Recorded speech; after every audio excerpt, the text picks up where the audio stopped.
Pertama, saya mengucapkan terima kasih pada Kapolda Jabar dan seluruh jajaran yang dengan cepat melakukan tindakan untuk melakukan penangkapan terhadap pelaku kejahatan sistemik di luar batas kemanusiaan, Saudara Taufik Hidayat. Yang kedua, bahwa secara psikologi dan sosiologi, setiap orang yang mengalami masalah gangguan kesehatan yang disebabkan gangguan kesehatan alamiah maupun gangguan kesehatan karena kesengajaan dan tindak pidana itu seringkali menimbulkan dua hal. Yang pertama adalah BPJS tidak menjamin klaim terhadap peristiwa yang terjadi, dan saya sudah numpuk ratusan yang saya tangani. Yang kedua adalah pihak keluarga juga akan berhenti bekerja karena harus fokus mengurus korban.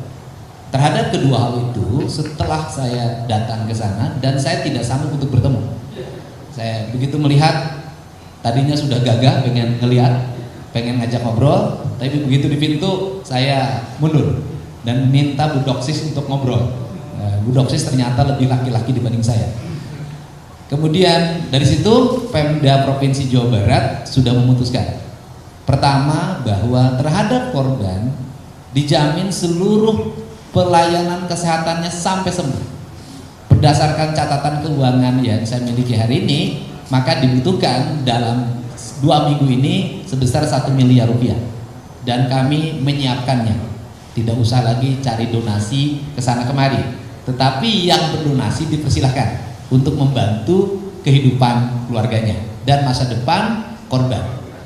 Yang kedua, terhadap keluarganya, sejak saya berkunjung sampai hari ini, kami pastikan berhenti bekerja, tetap merawat, terjamin kehidupannya. Dua hal itu sudah, sehingga keluarga korban dalam keadaan tenang, minimal tenang, tidak memikirkan kebutuhan-kebutuhan keseharian. Yang berikutnya adalah tindakan untuk ke depan. Cara berpikir kita yang berorientasi uang dan semakin lemahnya aspek tata kelola pemerintahan pada level terbawah itu mengakibatkan AB-nya terhadap setiap peristiwa. Tradisi tamu lapor 1 kali 24 jam hari ini sudah hilang. Rata-rata para ketua RT, para ketua RW tidak memiliki data siapa yang berkunjung. Yang kedua, tradisi membawa identitas pribadi saat menginap hari ini hilang. Bisa jadi identitasnya dihilangkan ketika yang diajak menginap adalah bukan istrinya. Nah, ini yang harus menjadi kebijakan sistemik agar tidak menjadi proses masa depan. Maka saya pastikan bahwa besok saya akan mengeluarkan surat edaran. Intinya adalah instruksi pada seluruh jajaran RT RW, walaupun itu kewenangannya di bawah Bupati Wali Kota, untuk segera membuat sistem data di RT RW-nya masing-masing.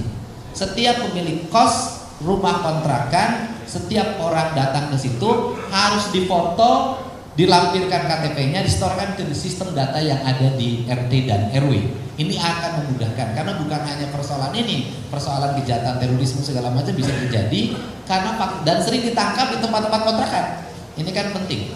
Kemudian yang berikutnya adalah bahwa perspektif dalam kehidupan keluarga tidak bicara ini, tapi bicara pelindungan anak-anak kita, apalagi yang di bawah umur. Setiap orang tua harus melakukan pendampingan terhadap anaknya ketika anaknya berkomunikasi, berjalan, atau ada yang dikunjungi oleh pihak lain, karena itu masih di bawah perwalian, bagian di bawah perwalian, dan orang tuanya wajib untuk mendampingi. Sehingga hari ini kita melihat begitu bebasnya banyak sekali pasangan yang masih kadang di bawah umur tanpa pengawasan orang tua. Ini untuk kepentingan yang lain. Untuk yang terakhir, saya pernah menyampaikan sayembara.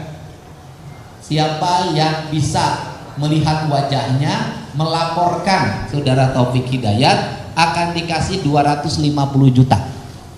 Dan ternyata berdasarkan penjelasan dari Fakapolda, sayembara ini memiliki efek psikologi terhadap tersangka, yaitu dia pergi kemanapun merasa banyak orang yang mengawasi, sehingga dia mengalami kebingungan. Karena mengalami kebingungan, maka dia balik lagi ke Bandung, dan setelah di Bandung akhirnya bisa ditangkap. Kita hentikan dulu.